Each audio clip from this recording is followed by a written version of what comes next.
Morning, it's Martin from Martin's Engine Services.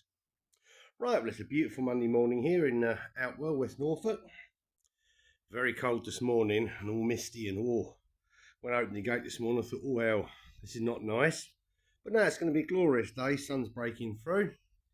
And first job of the week is a service on a 2015 Seat Ibiza. And it's done 56,202 miles to be precise. So it's just in for a routine maintenance service. Some of you may recognise this car as the one I affectionately named as Old Creaky. It was the one that drove me and the customer mad by all the suspension arm bushes going out in sympathy 2x2. It was rear trailing arm, well, rear lower. Martin's got all the words in the wrong order. Rear lower arm rear bushes went out first. Then the front bushes in the arms decided to go, followed by the roll bar bushes. And then, of course, that was the week. Then the week after that, or a couple of days after that, it broke a front spring for good measure. Bless it. Customers had no real problems with the car whatsoever. It's been running nicely. And it's just he just likes to keep on top of it. He had noticed a slight creaking coming from the front suspension. And I said, oh no, now what? And he's explained it to me. And I said, that sounds like a front shock absorber. And indeed it is. This was MOT'd a couple of months ago at my usual place, and there was no advisories, and I checked it over. But since then, one of the front shock absorbers has decided to spring an oil leak. So, and I know for a fact that this shock absorber was not leaking because, let's have a look. Yep, there we go. There's the telltale signs. Now I know for a fact this wasn't leaking, because when it came in for the spring and the MOT, I did check the bushes and everything and gave it a cursory look round, because obviously I changed one spring and I thought before MOT'd I'd check that one, but it just shows you these things happen. So I'll have to give him a quote on a couple of new front shocks, and that'll be that. So otherwise, I've just had a look around all the filters. Cabin filter's absolutely spotless. There's no point in changing that. I mean, the daylight's coming through that. Perfectly clean. That's been in there a couple of years. Can't see any point in throwing that away. And likewise, the air filter. That's for my Fiesta. The air filter is very, very clean. I can't see any point in changing that. I'll just give it a cursory blow through. You can see quite a funky design here. There's got elements of the intake manifold built into the filter, so I can't remember how expensive this was. I imagine it's not a cheap one, but so I can't see any point in throwing that away. Yep, tea and posh today. We've got coconut macaroons. Very posh. Got upmarket today. Yeah, so it just needs an oil change, and it's due spark plugs. I mean, they are still in very good condition, but they are actually the Volkswagen Audi originals, so thought it might be time to do that. Now these spark plugs have a lovely design. The coils don't actually have any fixings other than they clip into this plastic. Now the plug for the wiring is underneath. So you can't see. What you basically have to do is unclip all this little maze around here to free the wiring up, and then carefully prise the coils out with the wiring attached. Then you can detach them. But I see that as been a very much of a failure point. You've got all these little bits of plastic rubbing on this piece of loom and all bent at angles, and you've got to prise them out. So nice. Anyhow, I'll get things set up and then I'll just plod through the service. Probably not the most exciting video, but I thought, oh well, give some idea what's involved. Anything else I've got to check for him? Oh, just the seat height adjustment seems to have broke. He's not that fussed about it. He just wants to make sure it's safe and he's not going to sink to the floor or something. So I'll get things set up and then we'll proceed. Right, let's do battle to get the other spark plugs out. I got the oil already draining. I drained that before I went out to get the parts.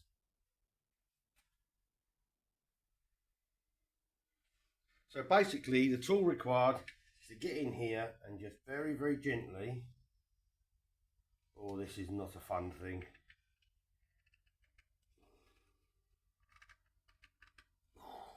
You can see they don't really want to leave. we go. You just got to get them to go. You've got to unclip, should have done first, clip the little door here.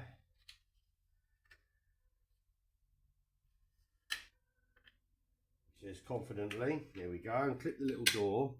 Lets the loom come up enough to get that out. It's still a little bit of a stretch, so you sort of really need to unclip it, but it will come out. But not the greatest idea, I don't think. I'm quite surprised after all this time that these little plastic ears are still here, because we know the Volkswagen Audi group plastics tend to be a little fragile. You can't even get under that one to get a pick in it either, so you have to do it. What I find tends to work is try and do that, but even that doesn't want to cooperate. There we go. I'm going to leave the coils connected because they'll be alright. And then you've got to get this.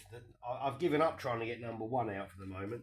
I've tried that this morning to assess the condition of the spark plugs, and that was not having it. There we go.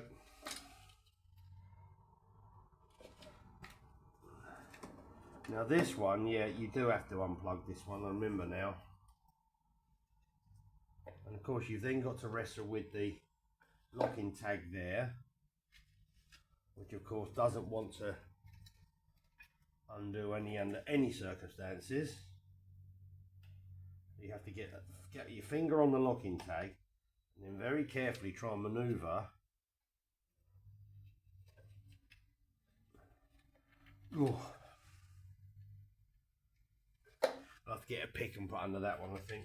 Right, let's get back to this one here that didn't want to come out. I'll get a better angle at it now, but not a fantastic idea. There we go.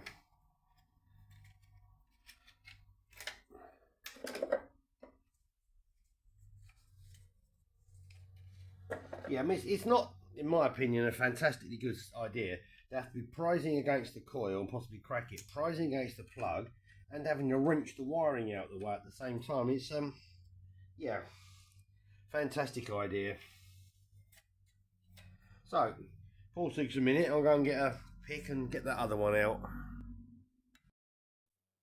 Right, won the fight of that. Just got to get a pick under there, and we have to do a lot of these Volkswagen Audi plugs is to push them in tighter, then get hold of the tag and you'll hear it go click, and then they release all right.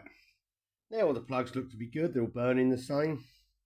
No signs of any discoloration, so they're obviously the originals.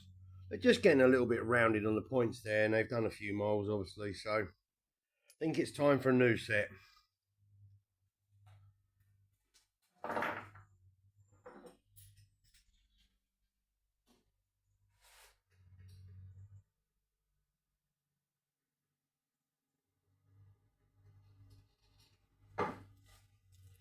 They all came out fine. I put a little bit of light oil on the thread just to make sure gap is correct.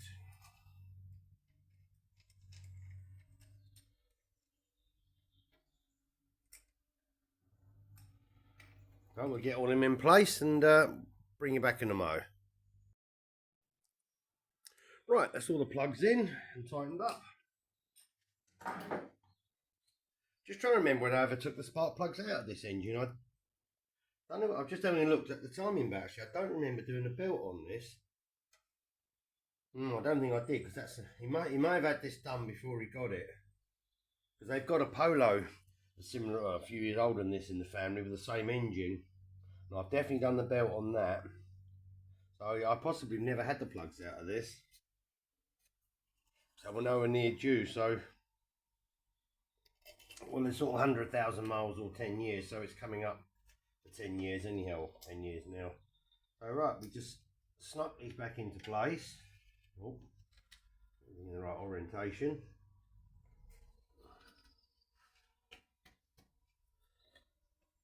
Click. And that bit goes over there. That goes in there. So ramming all this wiring in like that, it just doesn't seem right, does it?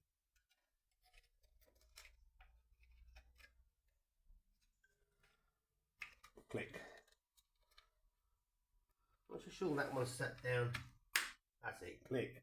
That's it.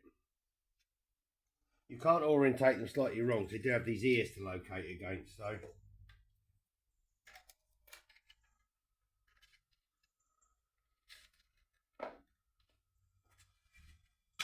Click. That's it, that's what we want to hear. So if anybody here's ever done the spark plugs on the old Alpha twin spark engine, where you had obviously the 8 spark plugs and you had 4 coils on the main plugs, and then the coils had a separate lead coming off that fed the secondary plug, and it was kind of, I think 4 fed 1, 2 fed, no I think it was something like 3 fed 1, and you had the wires all crisscrossed, and there was a metal plate went in, and you had to drop all the coils and plugs and leads in exactly the right order. Oh, that was fun. A friend of mine had one of those. Cool. And the spark plugs from Alfa Romeo were absolutely horrendously priced. They want, I think it was like, well, that would have been like 15 years ago. It was over £100 for the 4 special plugs, which were just NGK plugs. And I checked the local motor factory, and I think they're about £3 each or something silly. But there you go. And we've got another bit clips in here. More fragile little clips.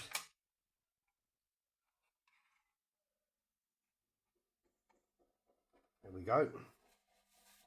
Oh, I don't know if you heard shouting in the background there. There's some guys working on a house opposite me, and they've been digging this morning. I think they're doing the water main, but there's been a very loud shout and the digger's just gone off. So, well, the lights are still on. That's a good sign. Have we still got water pressure, or have they just cut the road off? We shall find out. Anyhow, that's all those back in. Surprised that survived that long, really.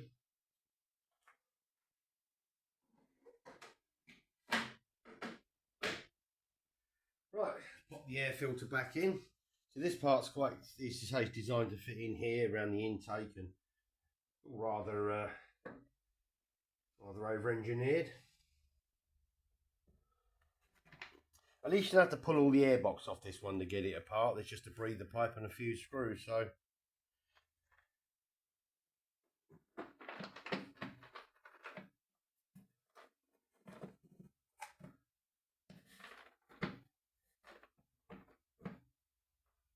He says confidently.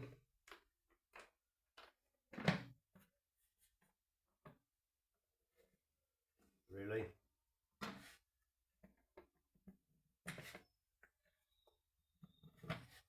That's it. Don't let go. It's primed and ready to go off.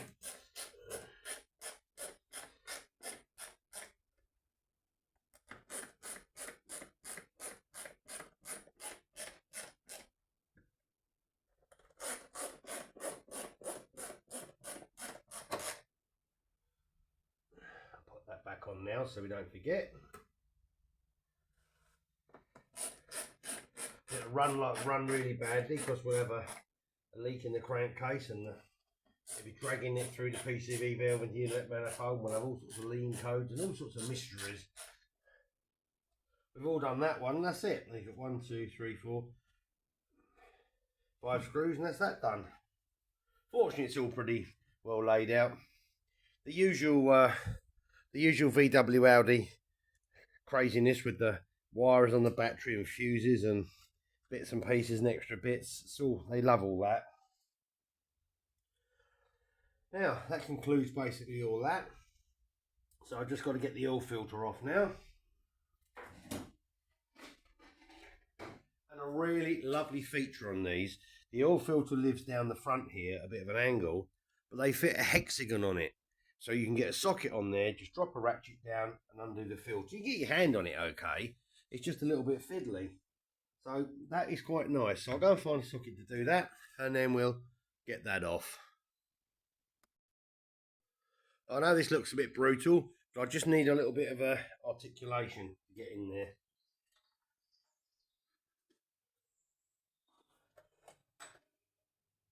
So it's another big word I bet no one knew the motor trade used. Words like articulation. Wow. I used another flash word the other day doing engine strip. Patination. How about that? Ah, Methinks Martin ought to move the oil tray forward a bit here because it's at the back catching the contents of the sump. We could have a spectacular mess. That would have been the classic schoolboy era, wouldn't it? Standing here chatting away and take the filter off and I've got oil all around my feet. We've all done it. We've all done some classics.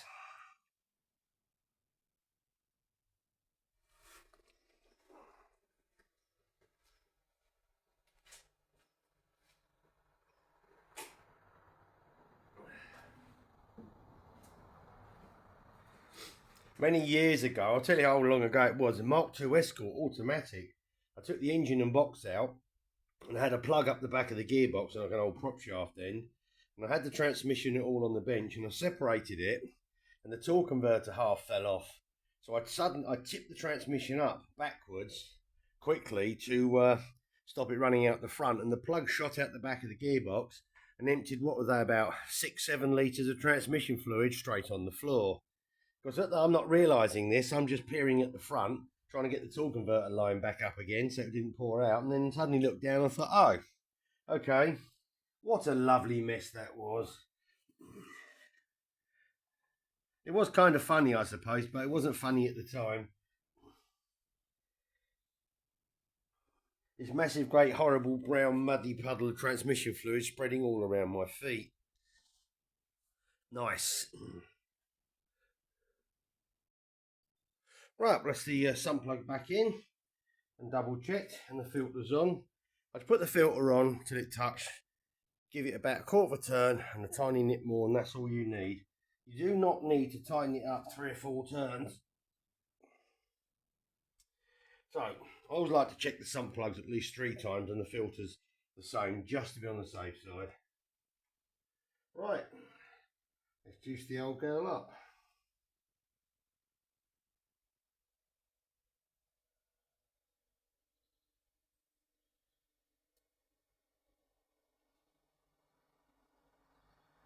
Remember rightly, these only hold just about 3 litres, I think something round about there. I know it's not a great deal.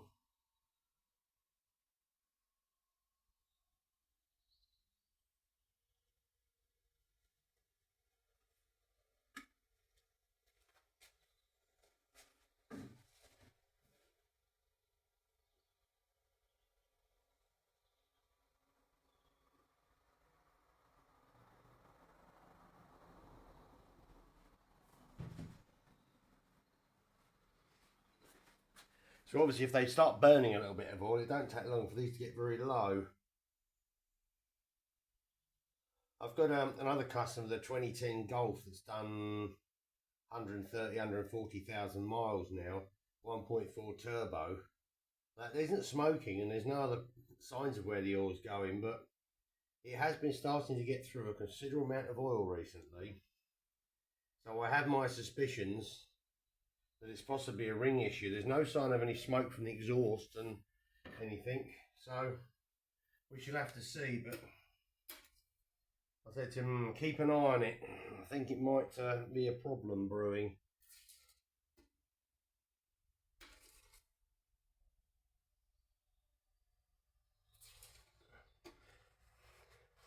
He's actually away on a long holiday with he's just got married, so he's taking his new wife is just going for a very long vacation around the world, which sounds adventurous. But and his dad's going to pop the car up to me one day when you get a chance. I'm just going to just have a tentative look for him. So it'd be nice to get home from a holiday too. Oh, by the way, did you have a good holiday? Yes, and by the way, you need a new car. No, let's hope not. But we shall find out on that one.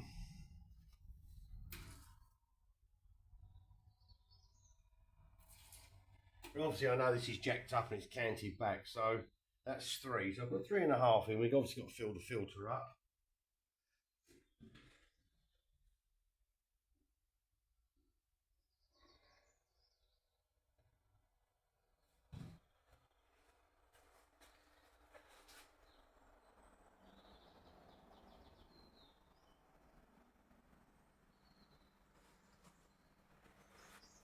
Perfect.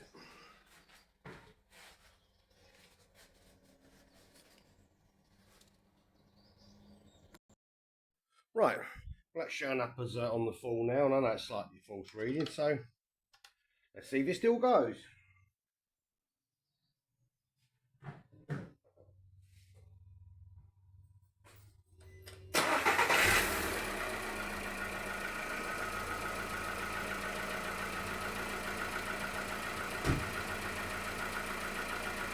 There we go, it's alive.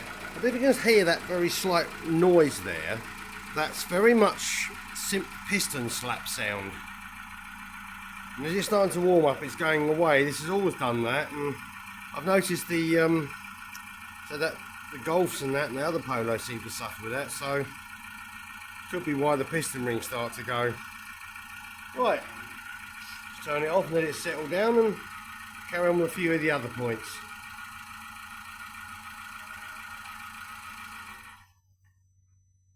I've just got to reinstall the cabin filter. I've already done the lights, wipers, washers. I've just got to check the tyre pressures. And I think, oh, then have a look at that seat. See why that's not adjusting, or why it's sunk to the floor, or whatever's happened to it. But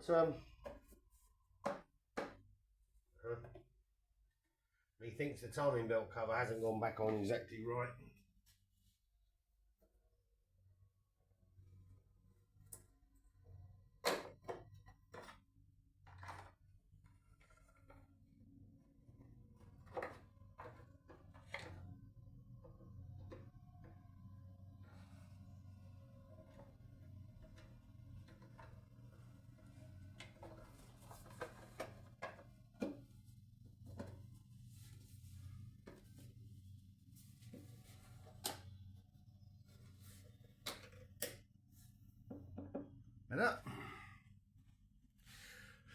That's that done. So, well, that's the basics anyhow of what I include as a good service.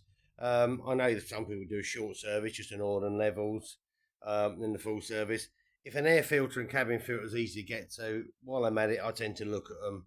For the extra few minutes, I'm not going to leave it in someone's car. If it's a £10 filter and it's dirty, there's no reason I'm going to leave it for another year. People seem to appreciate that, and so if it's a really hard one to get to, I just go by the service interval. But I just like to check everything, because you never really can tell. I've been living in dusty environments and whatnot. And around here at the moment, because it's harvest time, and every single car, of course, comes with bits of straw everywhere.